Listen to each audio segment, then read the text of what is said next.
Have you ever looked at a woman who radiates calm and thought, how does she carry herself with such grace? Have you ever wondered why some people live quietly, yet their presence speaks louder than any spotlight ever could?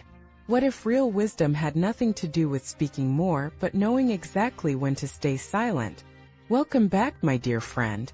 You've arrived at a place where we go deeper than appearances, where we pause long enough to see through the noise, and where we honor the timeless beauty of a well-lived life. Today's reflection is about a kind of strength that is so understated, most people miss it entirely. We're going to explore the profound inner wisdom of women who live not to impress the world, but to be fully at peace within themselves. And we do that through the lens of a remarkable woman, Jiang. Jiang was not a celebrity. She wasn't flamboyant or flashy, but she lived a life that continues to move people to this day. A writer, a thinker, a woman who chose to live with depth, kindness, restraint, and fierce clarity. She embodied a wisdom that the modern world is in desperate need of: the art of restraint, the grace of humility, and the quiet power of living with integrity. Let us take this journey together, not just to admire Jiang's life, but to reflect on how we too can begin living with more wisdom, depth, and authenticity. One of the most beautiful things about Jiang was her clarity about what truly matters. She once said, "We were fortunate to have lived in troubled times. Taught us humility. Imagine that, grateful for hardship because it forged strength." That is not the voice of someone looking for pity. That is the voice of someone who has found meaning in pain. Today, so many people chase comfort, applause, recognition. But Jiang chose a different path. She chose silence over noise, simplicity over extravagance, dignity over popularity. That kind of life doesn't make headlines, but it builds a legacy. What does it look like to live with that kind of quiet wisdom? It looks like knowing your value without having to broadcast it. It looks like walking away from gossip without apology. It looks like building a beautiful home not on aesthetics but on peace. Jiang lived through war, chaos, political upheaval. She lost loved ones, saw dreams crushed. But she never allowed her circumstances to poison her heart. She kept writing. She kept loving. She kept living with purpose. And in every page she wrote, you can feel it, the discipline of a woman who refused to be defined by bitterness. Their essay passage where she writes about losing her husband and daughter, both gone within a few years of each other. And yet, instead of drowning in despair, she wrote a book honoring their lives, not her grief. That kind of love, that kind of strength, it doesn't scream. It whispers. It stays. What if we began to model our lives on this kind of inner beauty? What if we stopped seeking to be loud and instead sought to be clear? What if we stopped trying to be admired and started trying to be real? What if we stopped performing and started being? Jiang's life reminds us that true elegance comes from peace. And peace comes from discipline. The discipline to protect your inner space. The discipline to choose your battles.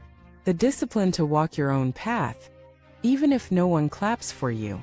She didn't avoid reality, she engaged with it deeply. But she refused to let it corrupt her spirit. So what does this kind of wisdom look like in everyday life? It looks like not reacting to every provocation. It looks like not needing to win every argument. It looks like understanding when to speak and, more importantly, when to stay quiet. It's knowing that not everything deserves your energy. When someone disrespects you, you don't fight, you simply disengage. Not from weakness but from strength. Because your peace is more valuable than being right.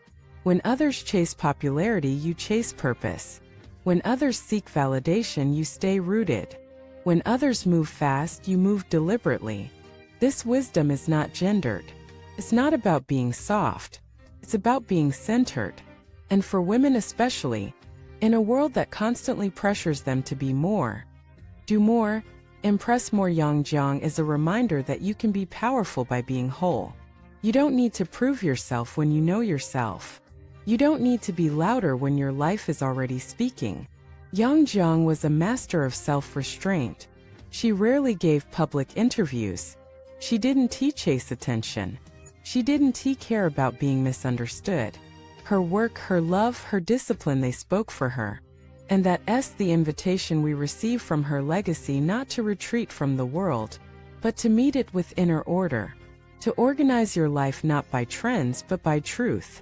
To live not to impress others but to honor yourself. So let us reflect.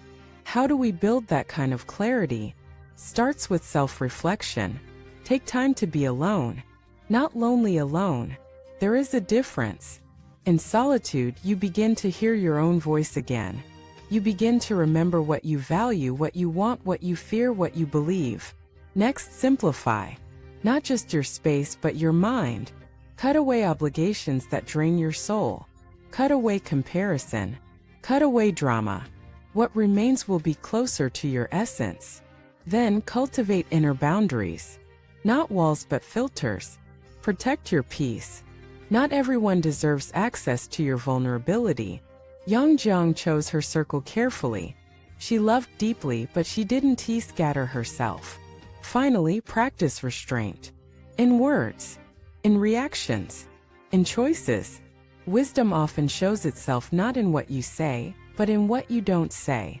We live in a world that rewards reaction, but you can choose depth.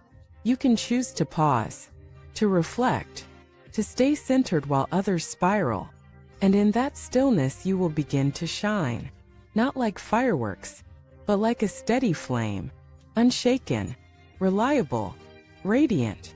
That is the light of wisdom. You don't need to be perfect. You don't need to be famous. You don't need to be loud. You just need to be true. If Jiang could speak to us today, she might say, live simply, think deeply, love gently, and above all stay kind. So my friend, if this message touched something in you, tell me in the comments. What part of Jiang's wisdom do you want to bring into your own life? Where are you choosing grace over noise? Where are you learning to be quietly powerful? If this video gave you peace, clarity, or inspiration, please like, share, and subscribe. Let us build a world where quiet strength is honored, and where wisdom once again becomes our guide. Thank you for watching this video.